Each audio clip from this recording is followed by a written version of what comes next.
Bonjour à tous. Près de 70 personnes ont manifesté hier dans les rues de Dijon. Mobilisation en soutien au peuple iranien alors que la répression s'intensifie de plus en plus dans le pays.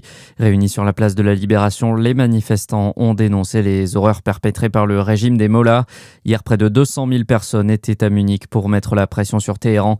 Un rassemblement de grande ampleur alors que se tenait la conférence sur la sécurité qui réunit plusieurs dirigeants du monde. Ce drame dans le Doubs, hier, un voyageur est décédé à Val-d'Aon alors qu'il était à bord d'un train. Selon les premiers éléments, la victime de 60 ans aurait fait un malaise mortel. Le sexagénaire s'est brutalement effondré en gare. Des investigations sont en cours pour comprendre les circonstances exactes de son décès. À la une ce dimanche, Laurent Nunez veut renforcer la vigilance autour des rassemblements politiques. Appel lancé par le ministre de l'Intérieur au préfet après la mort d'un jeune militant identitaire hier soir.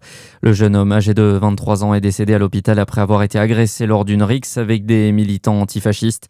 En marge d'une conférence de l'eurodéputée insoumise Rima Hassan à Sciences Po ce jeudi. Les circonstances exactes des faits doivent encore être précisées par l'enquête qui se poursuit. Sur X, Marine Le Pen souhaite que soient condamnés avec la plus grande rigueur les auteurs de ce qu'elle appelle un lynchage. 90 000 foyers toujours privés d'électricité en France, principalement dans l'ouest du pays, dans un contexte de crue généralisée. La Gironde et le Lot-et-Garonne sont toujours en alerte rouge. La situation reste tendue tout le long de la Garonne et de certains de ses affluents. Aucun retour à la normale n'est attendu avant le milieu de semaine prochaine. Et puis direction les Jeux Olympiques de Milan-Cortina où la Doubienne Lou Jean Monod a décroché le bronze hier au sprint. Performance XXL de la biathlète française aux côtés d'Océane Michelon, sacrée quant à elle vice-championne olympique.